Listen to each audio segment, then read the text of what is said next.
Mateus capítulo 7. Capítulo é esse número maior da sua Bíblia. Vá para o versículo 24. Capítulo 7 de Mateus, versículo 24. Acredito que 90% dos que estão aqui já conhecem essa palavra. Mas como eu disse, o Espírito Santo hoje me incomodou mesmo, a trazer mais uma vez, que eu já preguei ela aqui outras vezes. Mas eu acredito que tem alguém aqui que precisa ouvir essa palavra. Precisa entender o que Deus quer falar com ele. Encontraram? Quem já encontrou, diga amém.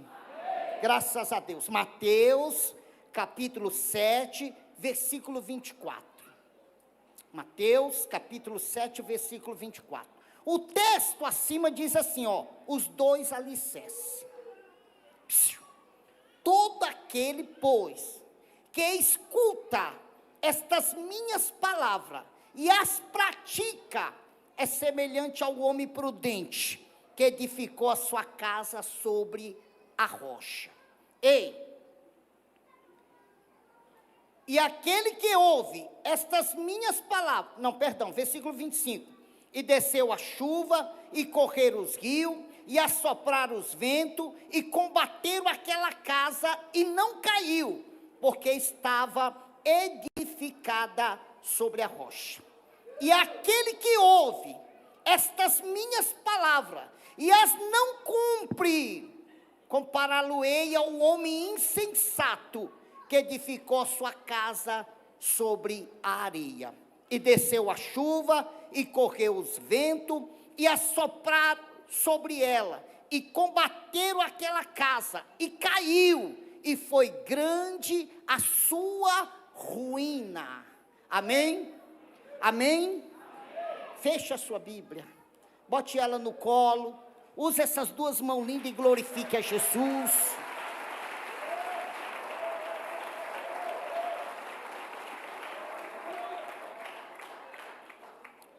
Eu quero a sua atenção para cá, prometo que vou fazer de tudo para ser bem objetivo essa noite. Olhe para mim, por favor. Nós nunca vivemos, olhe para mim, me empreste seus ouvidos esta noite e a sua atenção. Nós nunca vivemos dias tão terríveis como nós temos vivido nesses últimos dias. Nunca. Se você liga a televisão, se brincar, escorre sangue nela. Se você liga a televisão, ainda que você mude de canal, é cada um pior do que o outro. É cada um trazendo notícias piores do que a outra. É cada um trazendo programação pior do que a outra. Se você vai para a internet, você se assusta com as barbaridades que você encontra na internet. E o pior de tudo, os sinais estão ocorrendo nos quatro cantos da terra de uma maneira mais assustadora do que já ocorreu. E nós, a humanidade dos dias atuais, as pessoas dos dias atuais, estão achando que tudo isso é normal. Mesmo vendo os sinais tão claros, eles ainda estão achando que tudo é normal. É porque tinha que acontecer. É porque aquele pai tinha que matar aquele filho. É porque aquele filho tinha que matar aquele pai. É porque aquele esposo tinha que matar aquela esposa daquela maneira. É porque aquela esposa tinha que matar aquele esposo daquela maneira. E quando olhamos para a Bíblia, olhe para mim. Quando olhamos para a Bíblia nos traz algo extraordinário. Eu vou mudar a palavra de extraordinário. A Bíblia nos traz algo assustador. Vou botar essa palavra para você tentar entender. Assustador de que maneira, pastor Paulo Miranda? Assustador de uma maneira em que não esperamos nada mais, nada menos, a não ser aquilo que a Bíblia nos diz. O arrebatamento da igreja, isso é, o toque da trombeta, em outras palavras, a segunda vinda de Jesus, para levar todo aquele que nele creu. Mas olhe para mim, olhando para o que nós acabamos de ler, Jesus traz aqui algo muito profundo sobre a sua palavra. Algo que talvez muitas pessoas ainda não conseguiram entender. Por onde eu tenho andado, onde eu tenho visitado, nos hospitais que eu tenho ido, no cemitério onde eu tenho ido, o que mais eu encontro é pessoas questionando sobre a questão bíblia. Alguns dizem assim, é o homem que escreveu. Outros dizem, esse livro não tem valor nenhum, não presta para nada. Pelo contrário, só tem trazido discórdia. Mas eu quero trazer algo aqui aos seus ouvidos esta noite. Esse livro é o livro mais poderoso da face da terra. Esse livro tem um valor extraordinário na vida do ser humano. Mas aí nós encontramos Jesus mostrando para cada um de nós, dentro desse texto lido, que o valor dele só tem efeito quando ele é ouvido e praticado. Olhe para mim, que eu quero fazer você entender essa explicação de Jesus. Jesus aqui ele deixa bem claro que este livro, a Bíblia Sagrada, ele não tem valor nenhum se a pessoa tão somente só ouvir o que ele é capaz de fazer. Ele coloca aqui como aquele que ouve e não pratica, como um homem insensato. E a insensatez desse homem é tão profunda que ele decide construir uma casa na areia.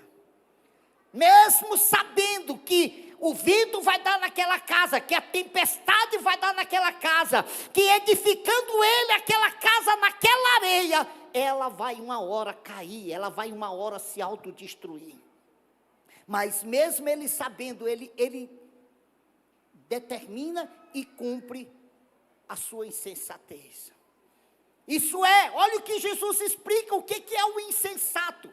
É ele ouvir, mas não praticar.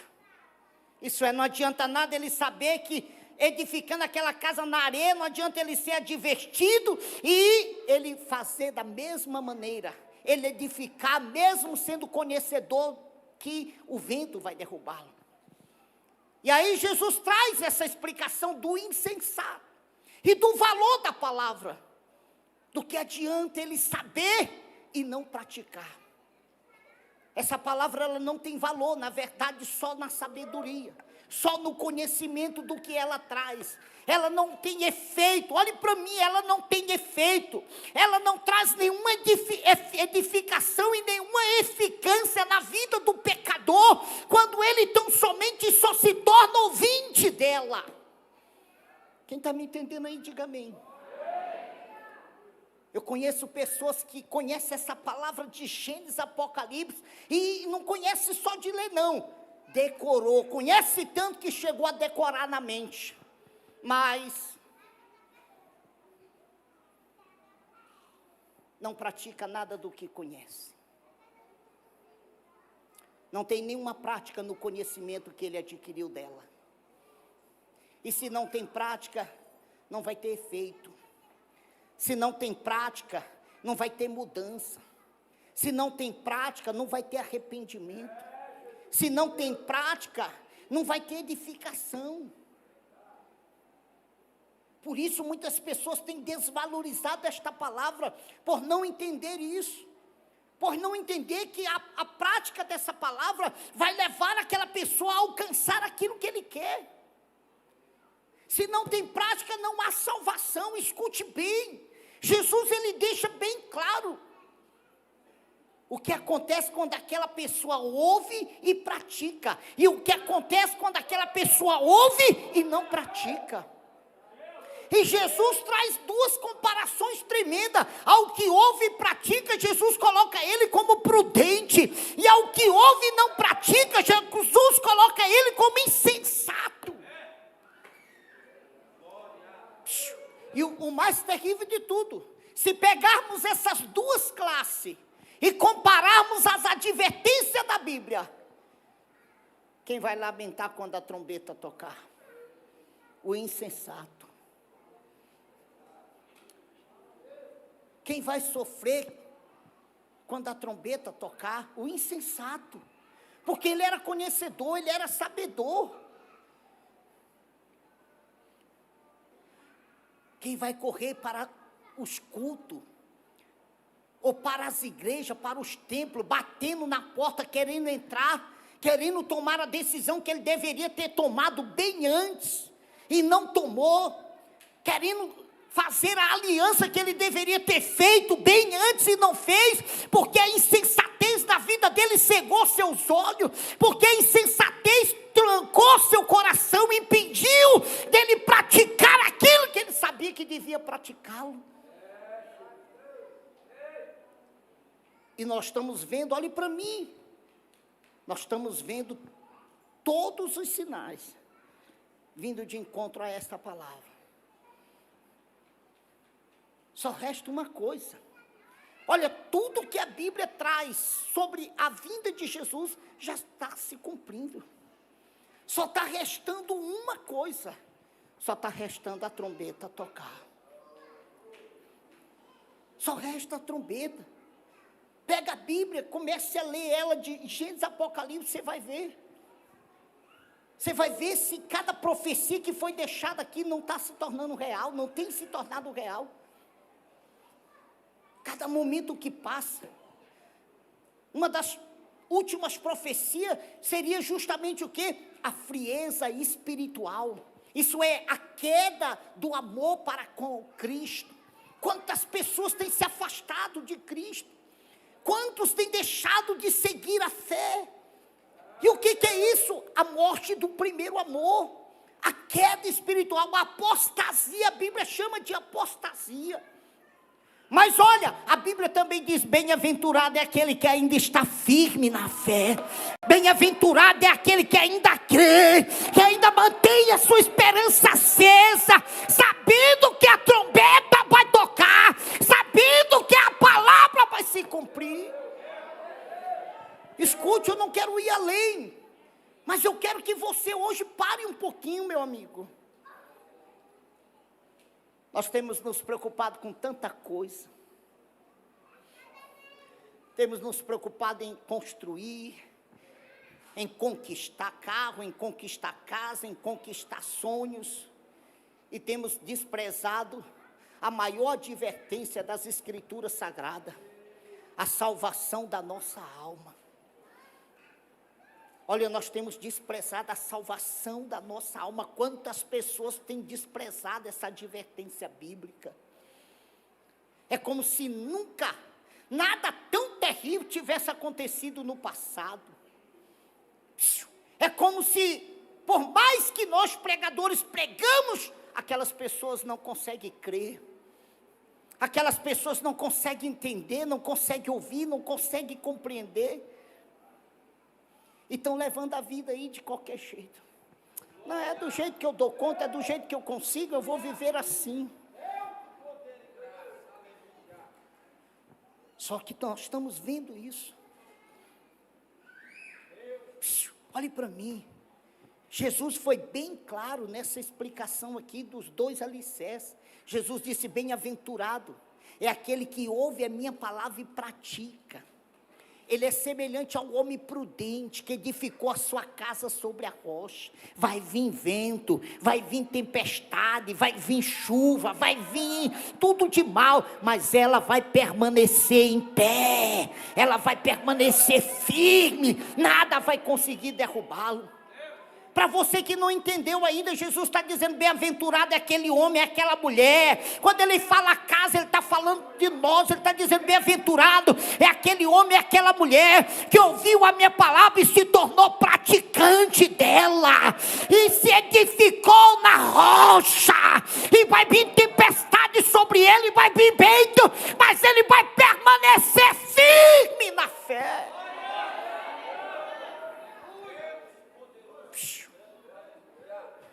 Hoje um jovem me fez uma pergunta.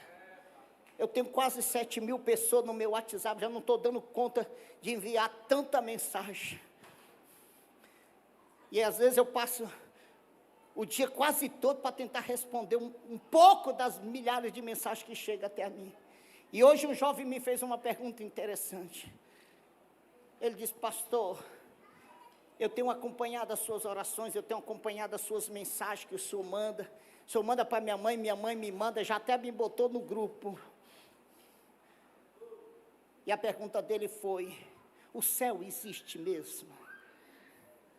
Eu falei para ele: tão certo como o inferno existe. Eu falei para ele: tão certo como o inferno existe. E ele disse: como fazer então para não ir para o inferno? Como fazer então para ir para o céu? E eu fui bem claro com ele, bem objetivo. Talvez alguém aqui possa até não concordar com o meu ponto de vista.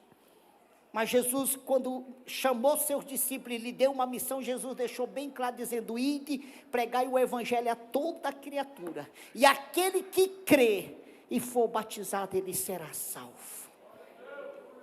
E eu disse para ele: a exigência de ser salvo é tão simples. Olhe para mim, é tão simples que muitas pessoas têm desprezado. Talvez se a exigência de ser salvo fosse mais dura, mais severa, as pessoas estariam lutando para ser salvo. Talvez se houvesse um preço, olhe para mim, se houvesse um preço para se pagar, para ser salvo, as pessoas estariam caçando o meio de ganhar aquele dinheiro para pagar a sua passagem de salvação. Mas não precisa pagar nada, não é verdade? Não precisa pagar nada. Por que não? Porque Jesus já pagou lá no madeiro por nós. Quando ele morreu lá no madeiro, ele pagou o preço da nossa salvação. E nos deu o direito de escolher, olhe bem, nos deu os direitos. E aí eu disse para ele: sabe o que é mais difícil da salvação? É que você tem que escolher ser salvo. Você tem que escolher, é uma escolha sua, individual. Se você escolher ser salvo, você será salvo, simplesmente crendo em Cristo. Se você escolher não ser salvo, não tem problema, você não será salvo. Mas aquele que não for salvo já está condenado. Ele disse: então é assim, é simples, mas é duro. Eu falei: é simples, mas é duro. E é duro por isso, porque é uma escolha que Deus deixou para cada um fazer por si próprio. Não é uma obrigação, Deus não vai obrigá-lo. Deus não vai botar um mal em você, um câncer, um AIDS. Deus não vai causar um acidente para você entender isso. Mas Deus vai te tornar conhecedor da verdade e esperar que você pratique a verdade. E na hora que você praticar a verdade, você vai adquirir esse direito. Agora eu disse para ele: uma coisa é real. Assim como o inferno é real, o céu também é real. O céu também é verdadeiro. Então, meu irmão, minha irmã, meu amigo que está aqui dentro essa noite, eu não sei até quando você vai continuar desta maneira, mas eu sei uma coisa te dizer da parte de Deus: chegará o dia em que talvez você não terá mais essa oportunidade de tomar essa decisão, de ser salvo, de adquirir aquilo que não se adquire por dinheiro nenhum na face da terra.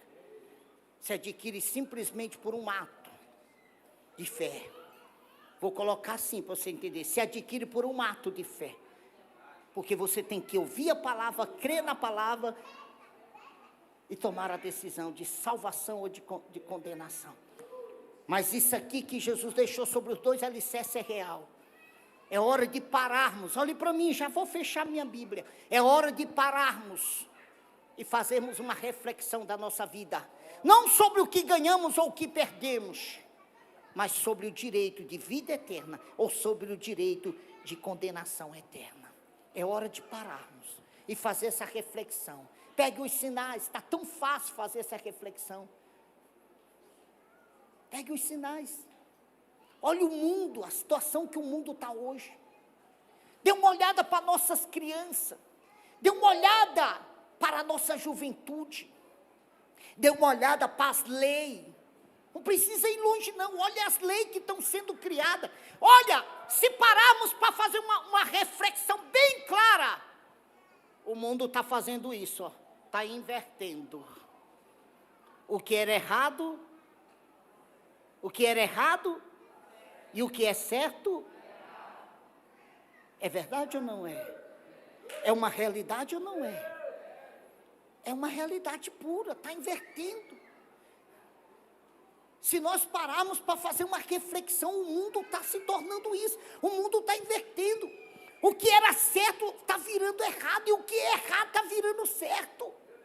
A humanidade está desta forma.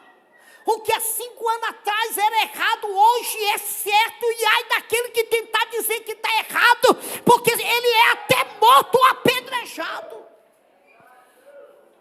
É hora de fazermos uma reflexão, para tentarmos cair em si e entender que esse livro só tem valor na nossa vida quando nós ouvimos, aprendemos e praticamos.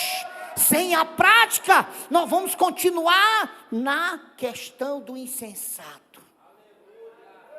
O engraçado do insensato, olhe para mim, o engraçado do insensato é que ele faz tudo certinho. O único erro foi ter construído na terra. O engraçado do insensato é que lá dentro da consciência dele está tudo certo, não tem nada errado. Mas ao contrário, está tudo errado.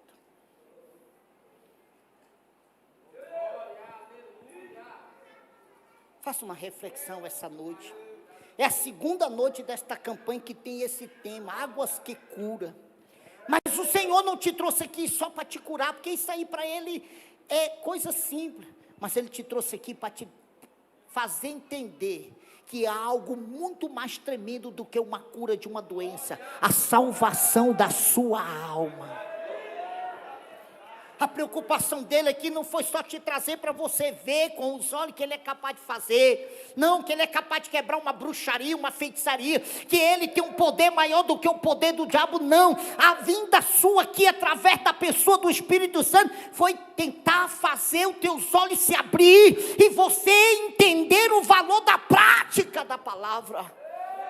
Ela vai te conduzir para o maior privilégio do ser humano, a salvação da tua alma.